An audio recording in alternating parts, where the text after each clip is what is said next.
All right, and welcome. I'm going to be previewing my own broadcast just so I can check to make sure that the live is live and all the good things are happening. I get an ad on my own live broadcast. That's incredible. All right. Well, I'm going to presume everything is working great. Going to give you a link here where you can preview the casino course. Right now the body movement section is up there. And here is an adorable link for some shirts that my cousins were good enough to model for me. They even, they even flew in to hang out with me a little bit, as good cousins do. So I'm just so thankful for Daphne and Roderick to bless me with their talents. They are very approachable looking stock photo model-esque type people. I mean that in the highest compliment. So I did used to have people that would ask about the shirts. Hi, May.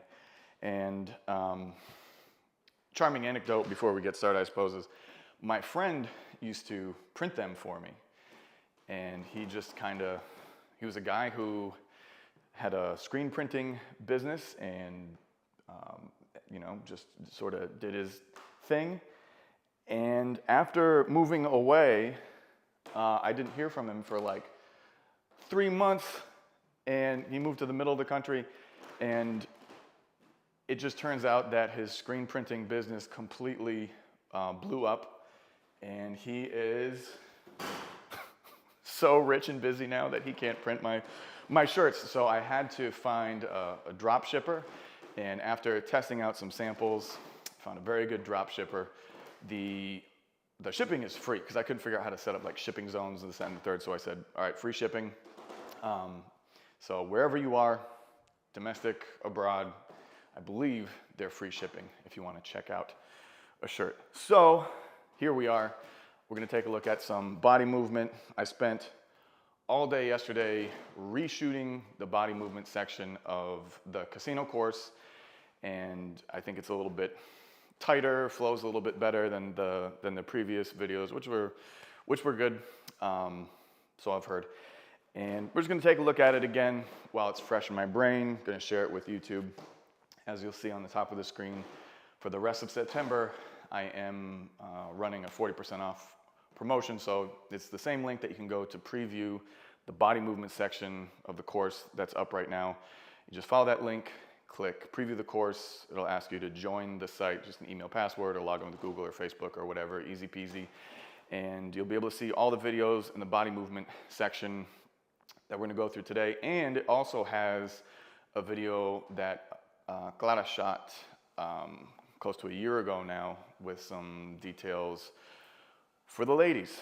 So there will always be some kind of preview going on, and once you join the site, you will be able to see whatever that is. The course is on sale, 40% off. The course itself, or something new I've been doing, is adding 6 or 12 virtual privates to that, which have been really successful.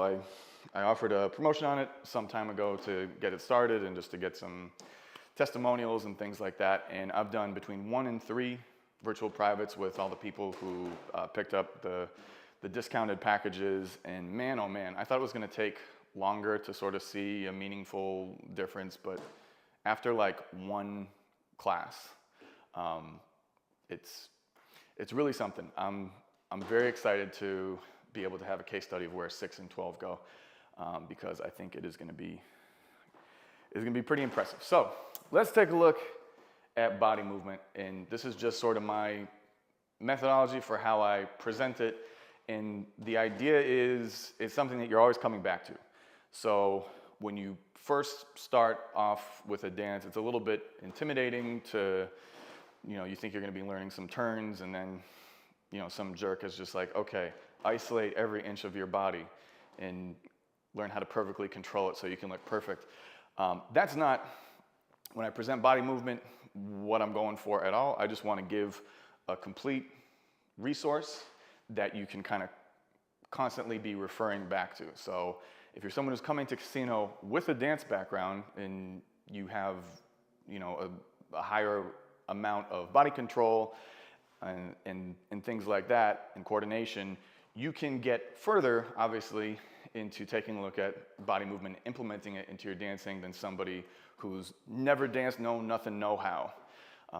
But for that person, it's just good to take a look at the information and absorb it and be able to sit with it for a while as you learn the other turns. And so the good part about body movement, coming back to it, implementing it into your warm-up routine a little bit at a time and being consistent with it, is it eventually will beat itself into your body, and it will make even the fundamental turns that you'd be learning look better. And if you already have turns, it'll make the basics look more natural, and it will kind of, you can be doing the same exact turns, but the way that they appear to an audience, or even more importantly, you when you see yourself on video, it's dramatic. So we're working from the ground up, quite literally. So the idea is we're taking energy from the ground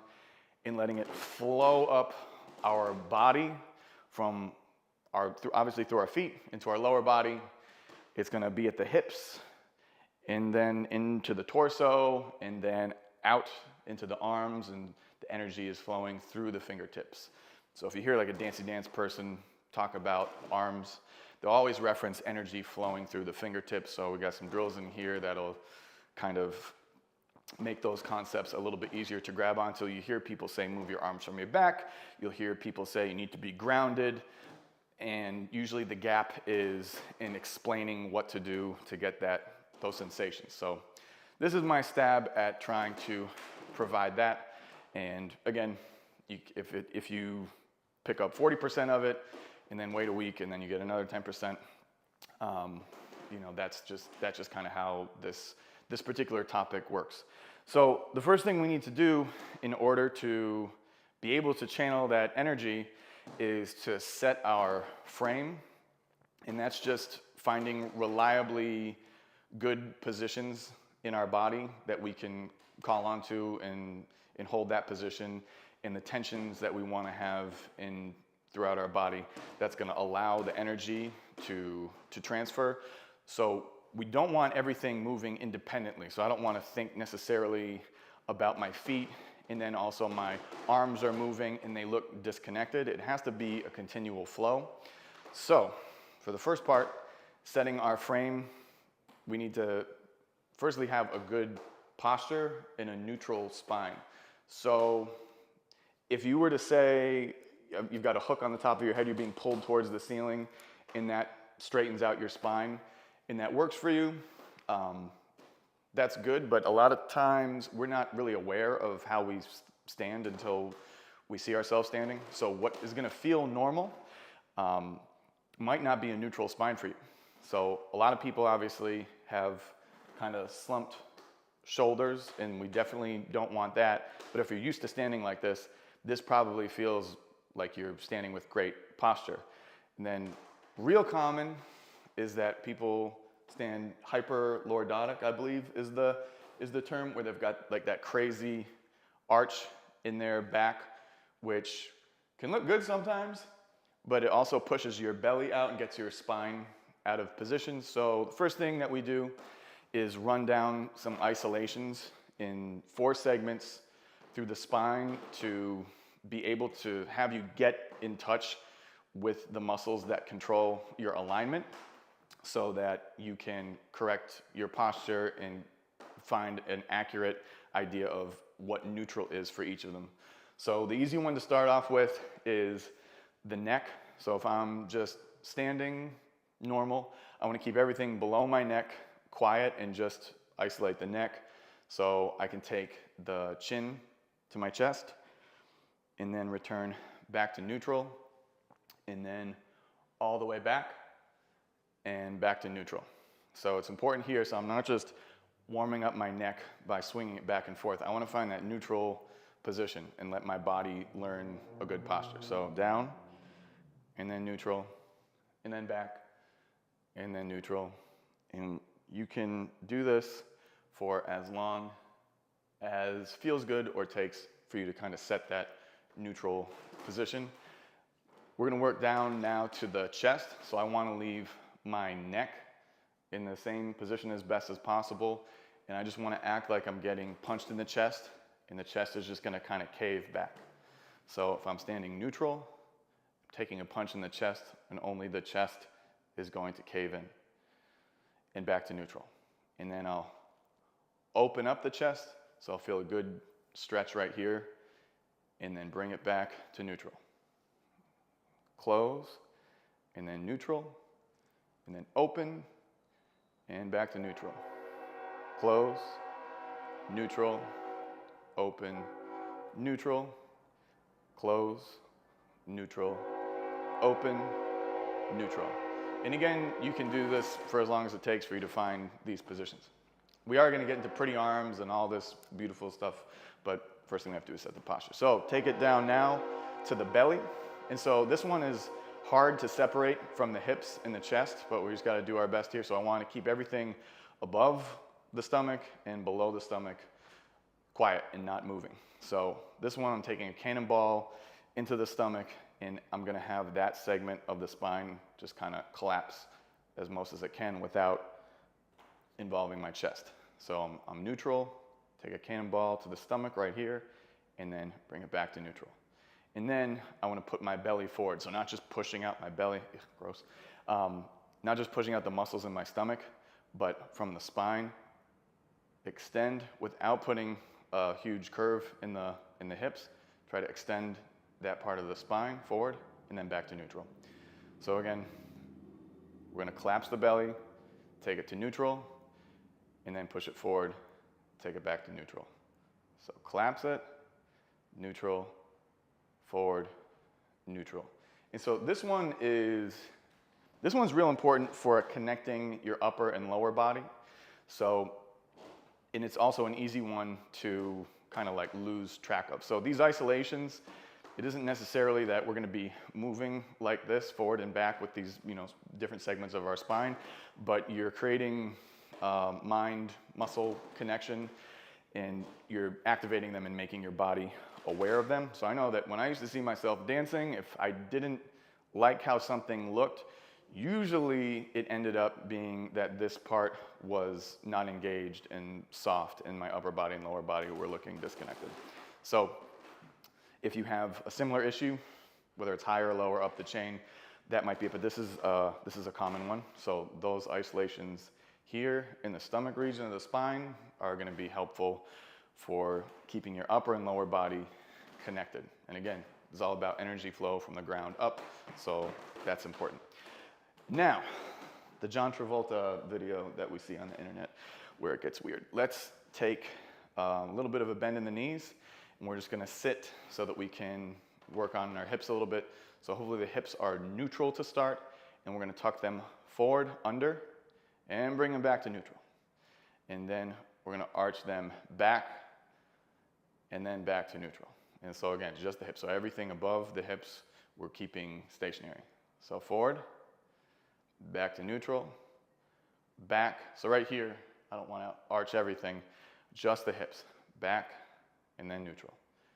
Forward, neutral, back, neutral, forward, neutral, back, neutral. So after doing those to where you feel that you have a little bit of command and you're more in touch with those parts of your body, you should be able to set a more neutral spine. And so again, if you were gonna start dancing and your regular posture is like this, with the shoulders kind of slumped, or you're one of the people that stands like this with a super arch in the back and the belly forward, it's not going to have the same flow through the body as it could if you set a nice neutral spine. So the first part is the neutral spine, and then from there, what we're gonna do is set our shoulders and back. So if I'm standing with a good neutral spine, I want to do a 4-part shoulder isolation, and it's gonna be forward with the shoulders. So it's like I'm trying to touch the shoulders to each other. And then up, where I'm trying to touch my shoulders to my ears. Back, I'm trying to crush a soda can between my scapula. And then down, where I set them actively down towards the floor. So it's 4 distinct positions. I'm gonna go forward, where I'm trying to touch the shoulders together. That's overhead lighting, it's good for like a gym. Up, where I'm trying to bring the shoulders to my ears. Back, where I'm trying to crush a soda can, squeeze, and then down. Forward, up, back, down, forward, up, back, down, forward, up, back, down, forward, up, back, and down. And so once I've got those 4 different positions, I want to see if I can start rolling them continuously. So forward, up, back, down, forward, up, back, down, forward, up, back, down, forward, up, back, down. And so if I start with my neutral spine, and then I talk about setting my shoulders and my back, I'm just gonna roll them back and down and keep them actively pushed down. And you should feel some engagement in your upper back and shoulders. And so eventually when we start moving the arms, and people, you know, dance technique people will say, you always want to move your arms from your back.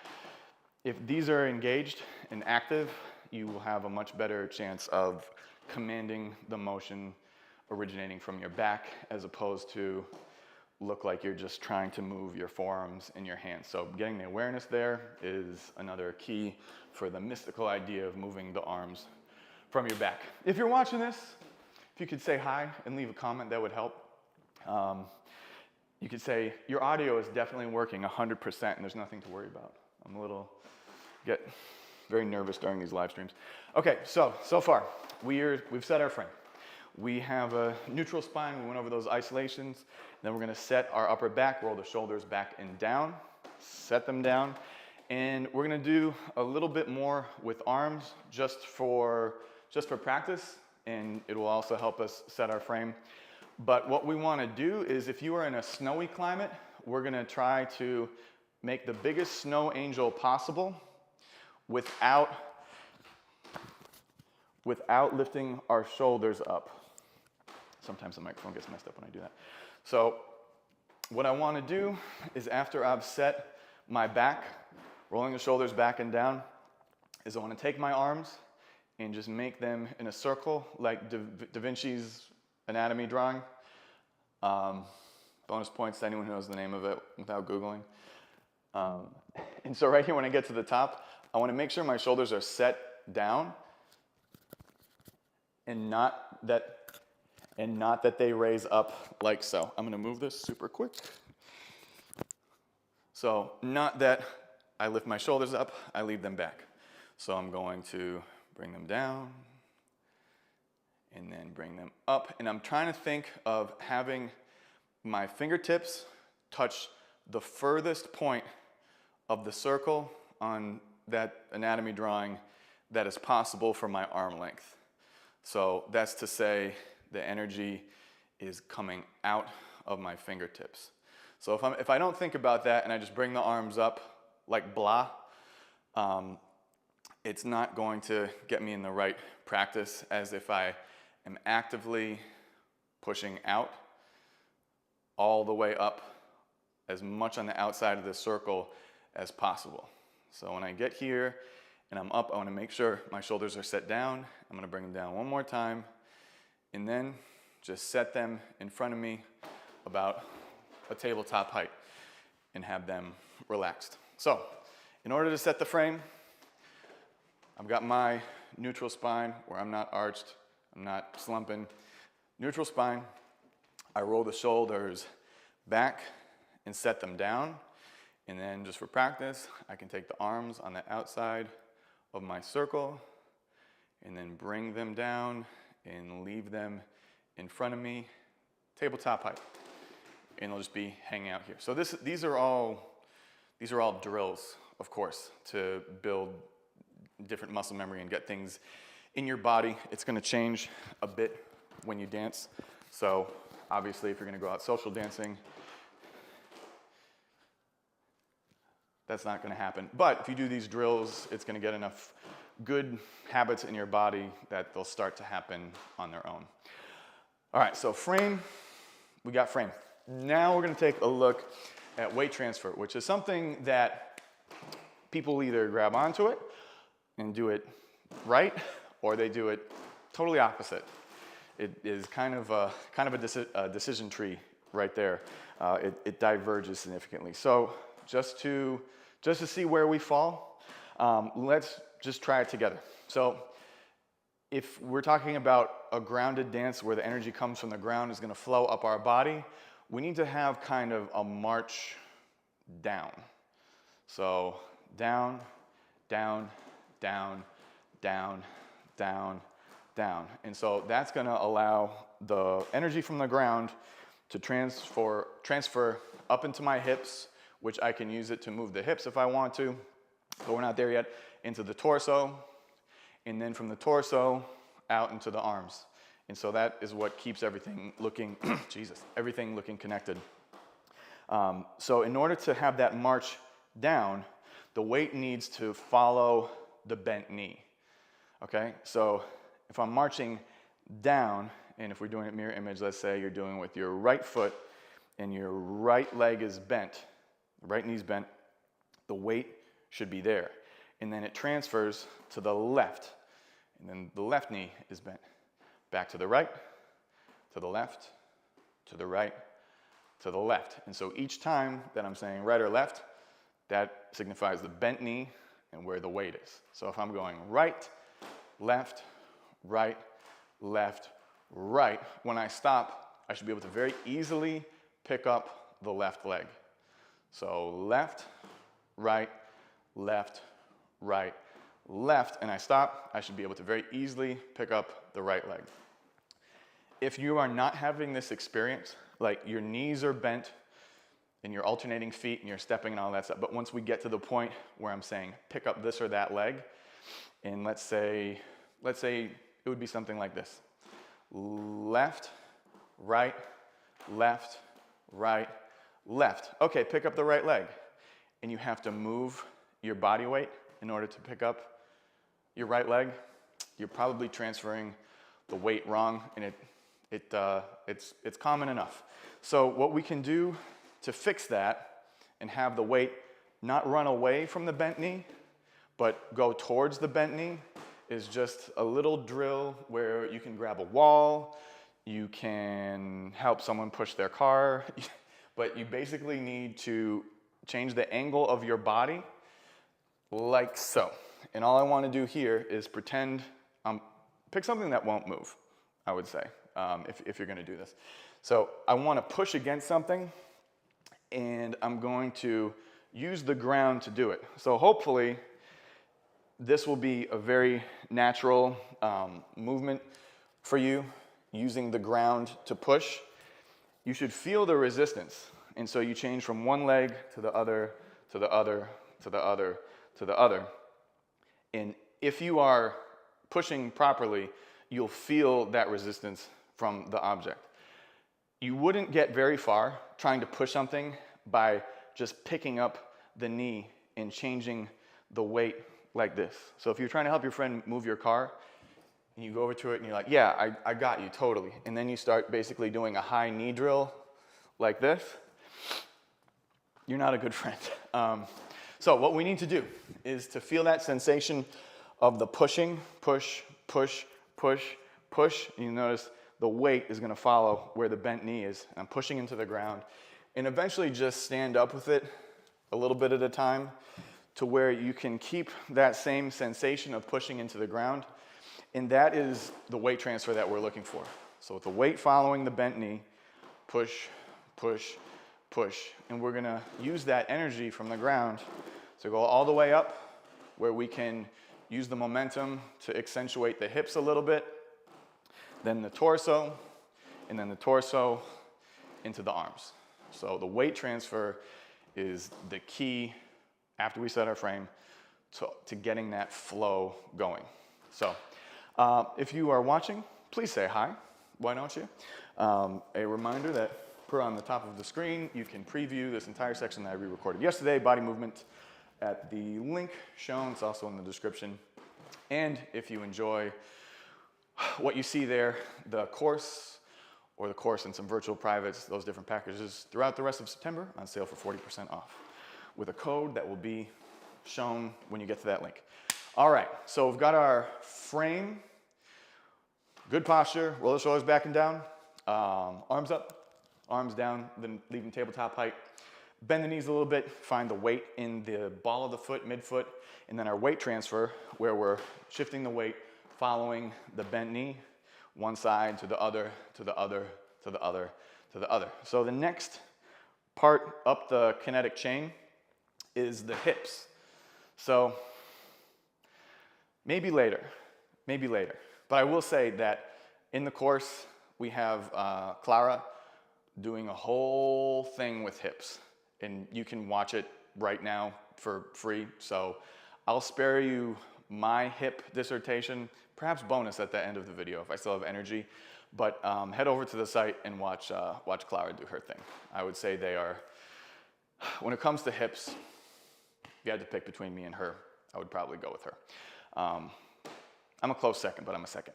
So long and short of it, the hips are going to take the energy from the weight transfer, and we're going to use that momentum to make hip circles. And the masterclass on that, again, is at the link in the description on the top of the site. You can check that out there. So we will jump up towards the torso. So for the torso, it's going to balance us. It's going to be making an effort to balance us based on how we're changing the weight.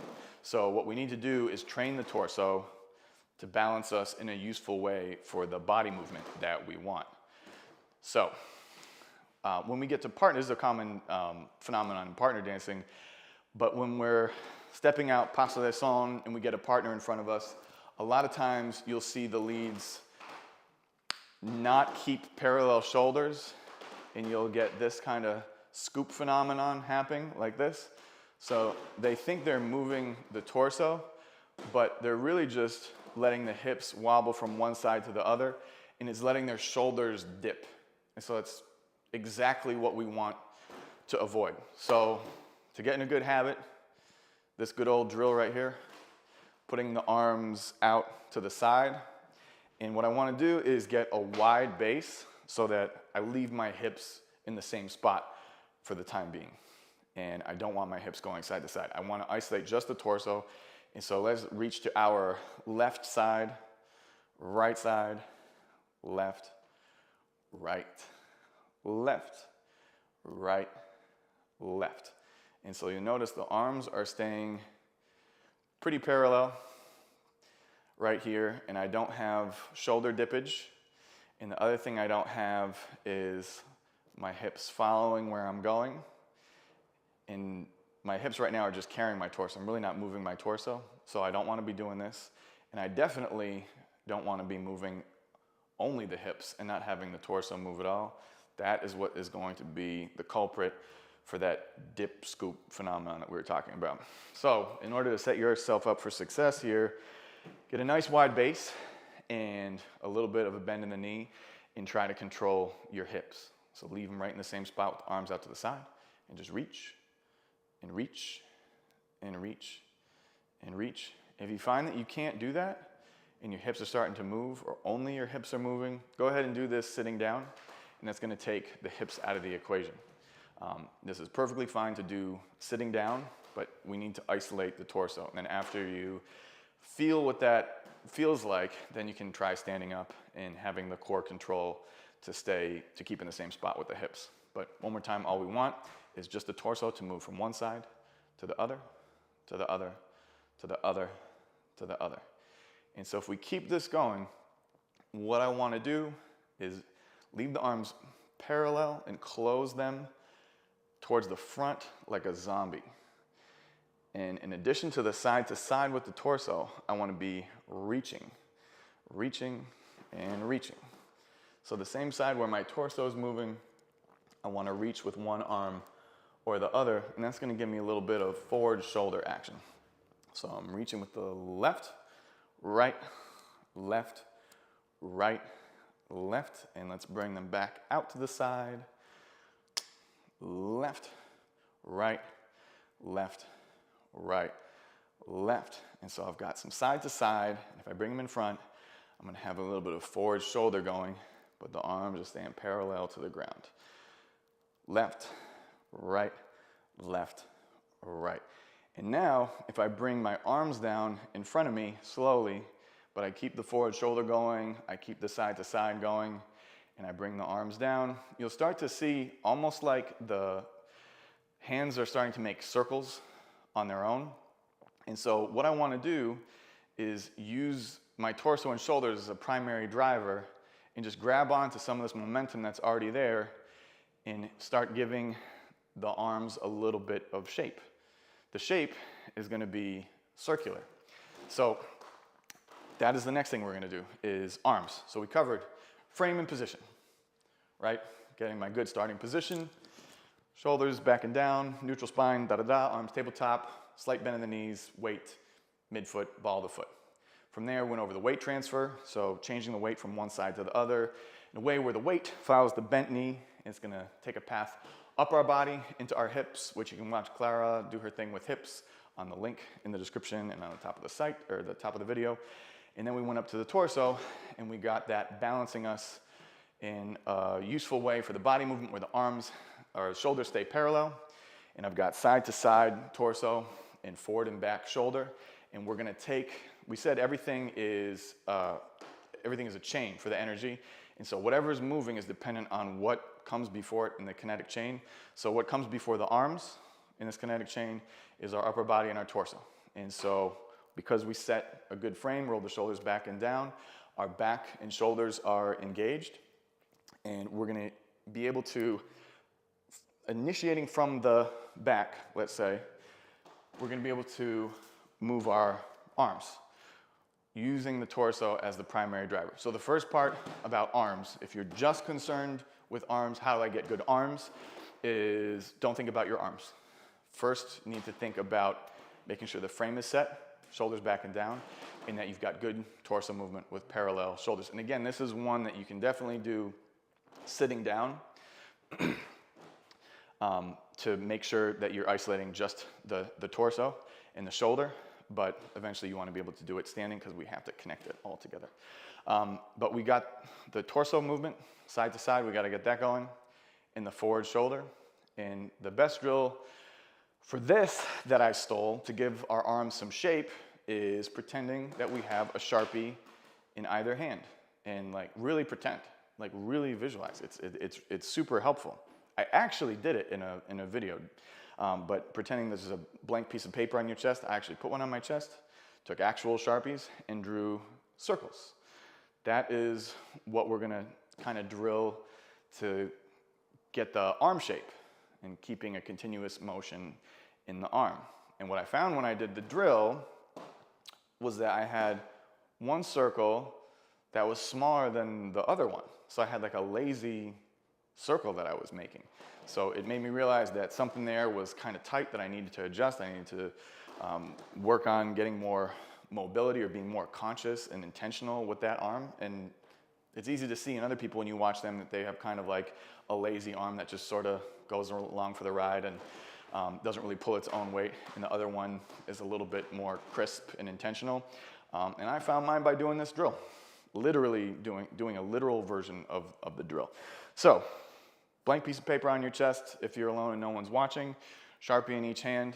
And what I want to do is I'm just going to start with one. So let's start with the left hand. And when the torso is going to the right, to the left, to the right, to the left, to the right, I want to take the Sharpie, and when it moves opposite, so across to the right, I take the left Sharpie and draw a circle. So going to the right, going to the right, going to the right. And for the drill, make big circles. Draw a big old circle all the way up almost to your neck and then down to your waist just to get that shape.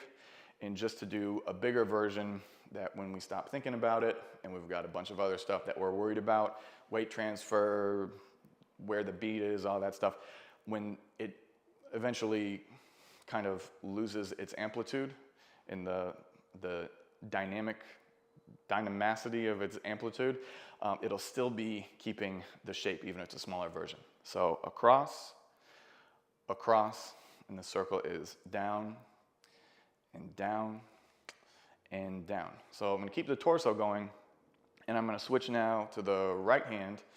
We're gonna go when the torso is to the left with the right hand. Down, down, down. And I wanna make sure that I think about keeping the full circle. So the action is definitely down, but it still has to make that full lap to prepare itself to go down. So it has to keep that circular shape going up and then down and down. And so why this drill is good and keeping that full circle is good is because a lot of people will lose awareness in one side of the body or the other. And so they'll just think, okay, my left arm has to go, my right, my left, my right, my left. And so the first part of it is okay, but then it just goes at the end. So while I'm doing one arm at a time is I'm focusing on keeping the motion continuous so that even though this is the primary action down, this preparation up keeps the same amount of intentionality and the same beautiful shape as opposed to just worrying about one arm and then the other and then the other. And while we're making big circles, a phenomenon that can happen is if you just bring them back and forth, it can get a little hi-ho, hi-ho, hi-ho, like that. And so even if the circles are small, it gives it a nice continuous motion that's gonna look better than just bringing the arms like this. So we did one, we did the other. Obviously now we're gonna combine them. So the torso's going side to side. We'll start with the left arm. So across,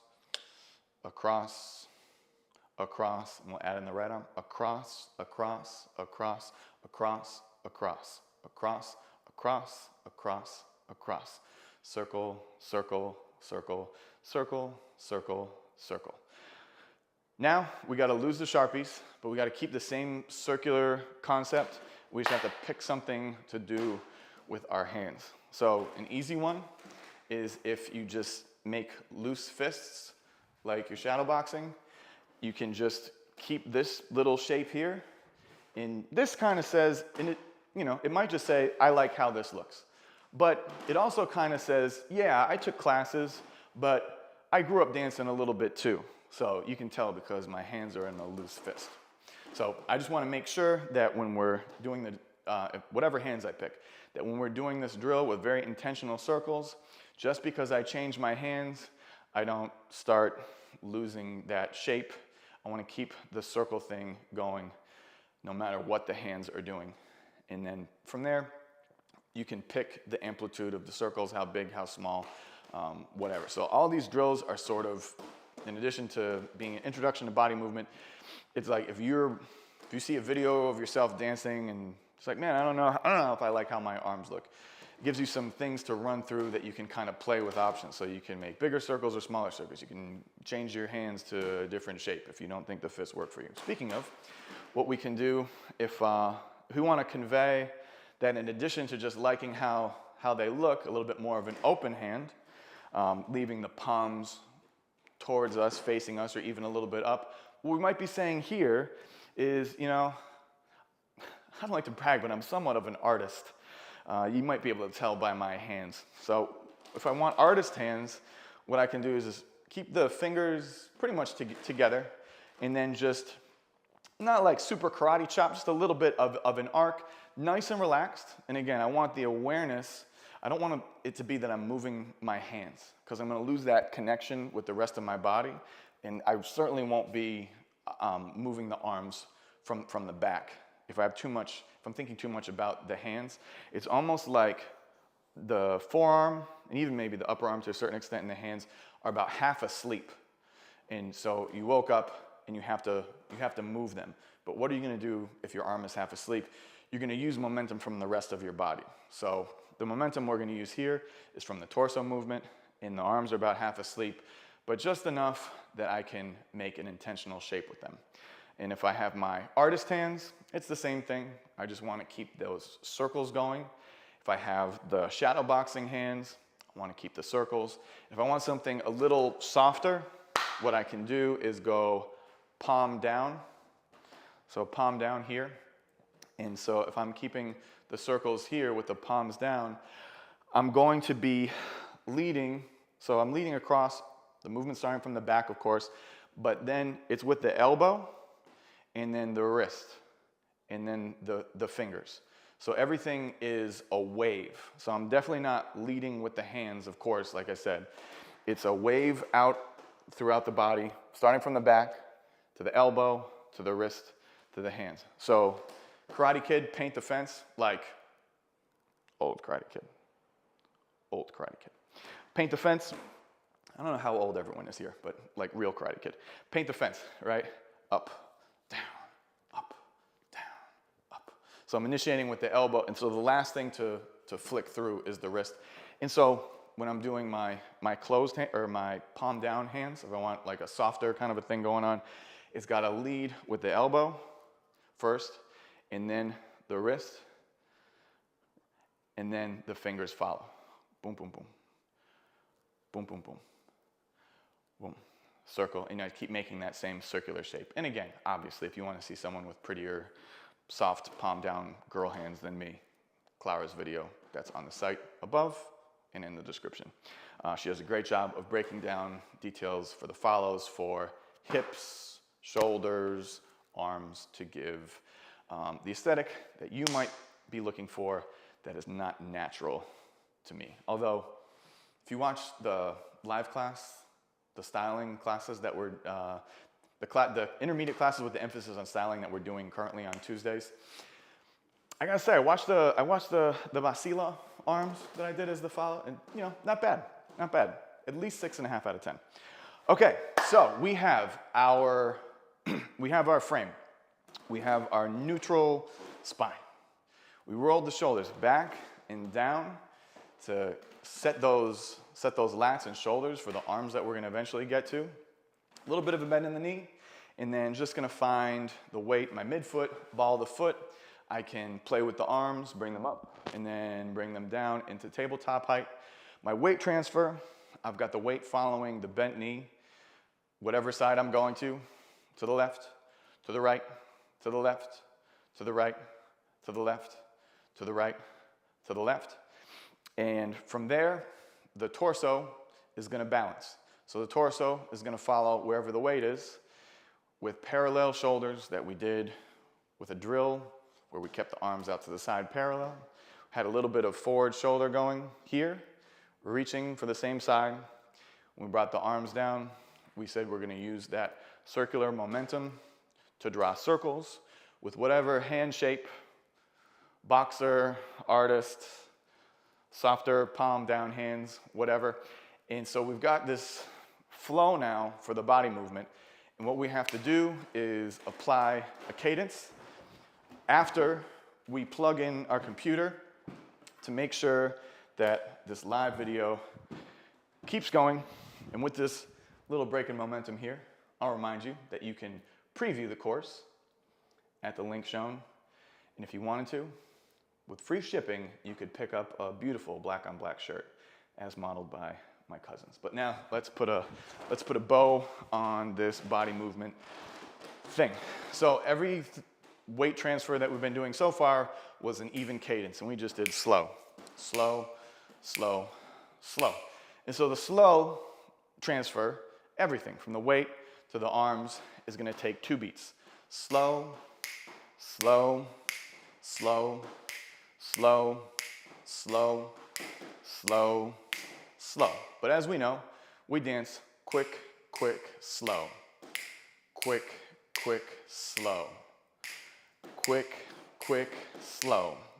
The song slowed down. Slow, quick, quick, slow.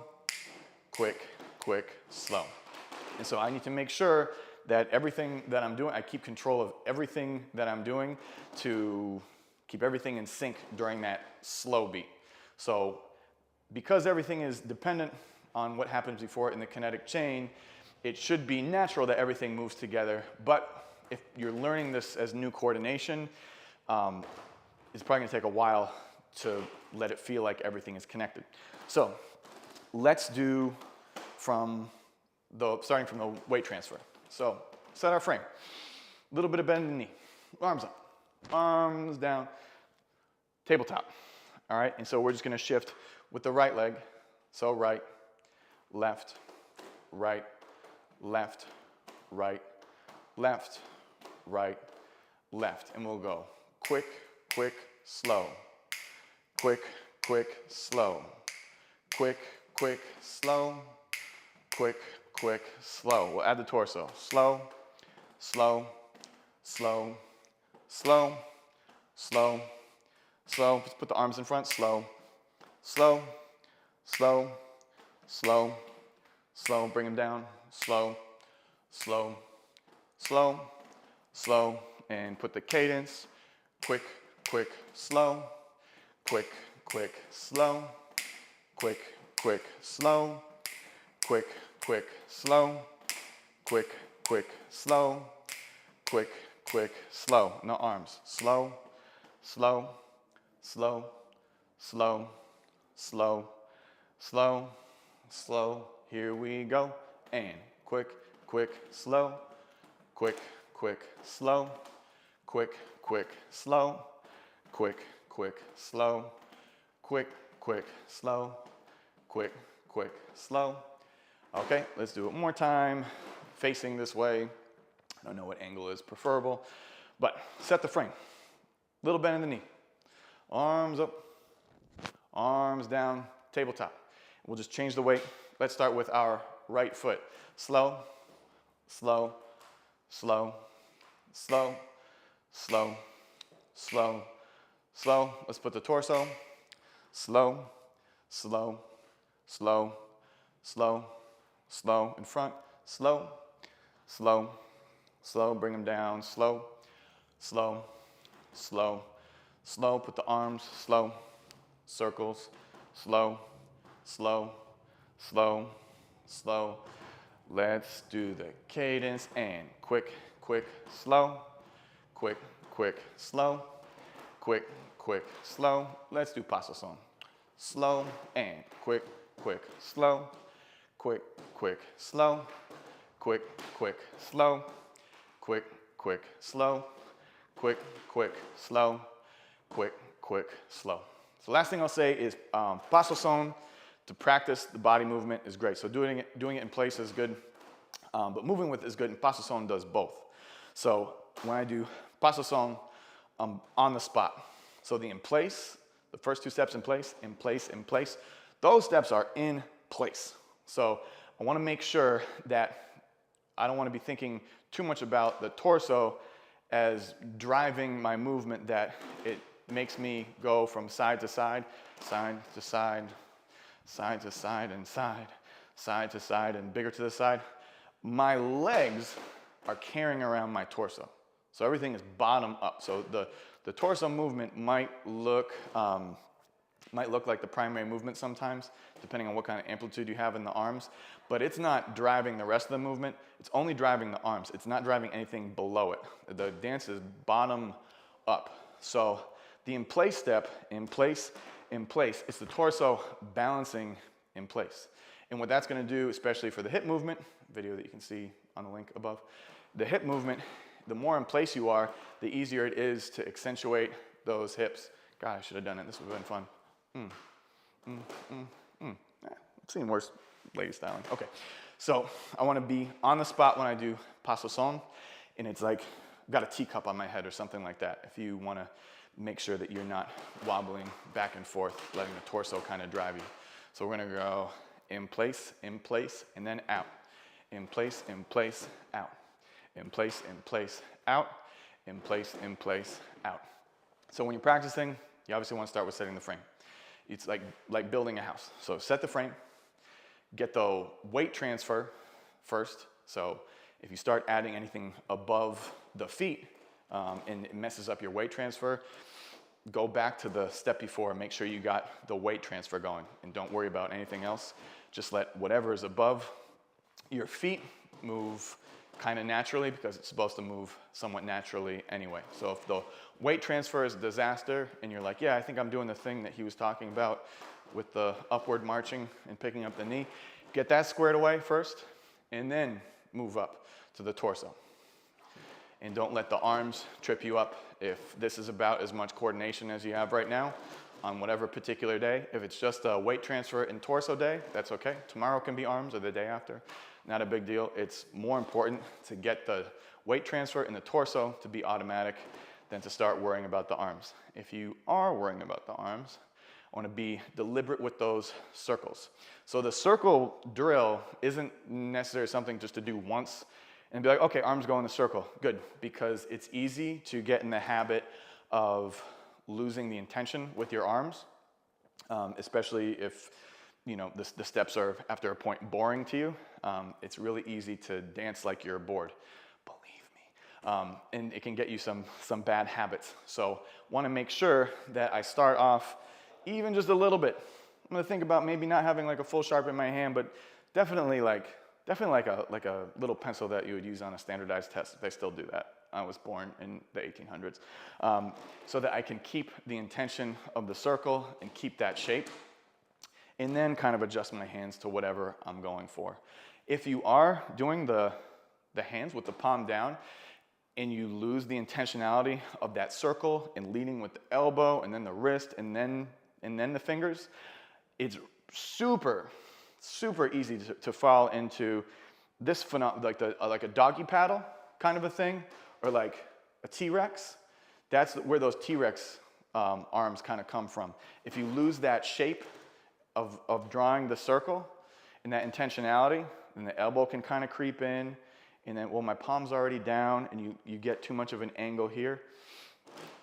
You want to make sure that when you're doing the arms, they're very deliberate. And so that whole idea of energy coming into the fingertips, it's the same thing in this shape. And so now you have circles here that you're trying to stay on the outside edge of when you're drawing your circles, but you'd just be drawing them with pretty Karate Kids slappy hands.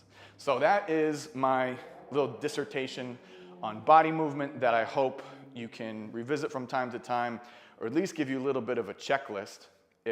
Because ultimately the goal with all this stuff is, I mean, what it really is, like, yeah, I want to feel good dancing, I want to look good dancing. Oh, I just saw myself on video, and there's a disconnect of how I kind of thought in my mind's eye it might look versus how it looks. I wonder what I can do to fix that. So this, in terms of a body movement standpoint, I hope is going to give strategies and a checklist that you can run down. So thank you for watching. As I mentioned before, more than a few times, you can preview the entire body movement section of the casino course at the link in the description and going around on the top of the screen. It also has Clara's video for ladies movement with hips and shoulders and arms details and all that stuff. Believe it or not, even more feminine and beautiful than what I briefly kind of showed here. The course is on sale, 40% off with the code that will be on that page when you click to preview the course, as well as the course plus 6 virtual privates or 12 virtual privates, which basically what that comes down to is I would love to say it's like pressing a button and being able to dance casino, but that's really not how it works. What it does do, if you are committed to the idea of, I, for whatever reason, definitely know that I want to dance casino and I'd like to do it quickly, if you have, at minimum, you know that you would put in the either 6 or 12 hours, of course, across 2 or 3 months or whatever it's going to be, to meet and do a virtual class together. If you know that you're going to do that, it will absolutely accelerate your progress in terms of the level you're going to be at and the comfort you're going to have dancing. So it is not a magic pill. It is, if you know that you are going to put the time in and you're going to do the virtual class and you're going to occasionally look over the course and get that information, maybe practice a little bit if you have a partner to practice with or even by yourself, then it's basically like pressing a fast forward button. But if that's not something you're into, we've got Just the Course too, and there's a lot of people who have had some good success with that. So thank you for watching. Please check out the section on body movement, and we've got some dates for workshops in the description. Chicago and Madison, if you're in the area, we'd love to see you. You can preview the course here. If you would like to get a fantastic, and I mean, they really were comfortable when I got them black on black t-shirt, if you've been asking about those. If you want to see if you're catching this late and you want to see why there haven't been shirts available, there's a charming anecdote about my beautiful friend at the beginning of this video. And again, thank you so much for watching, and hope to see you soon.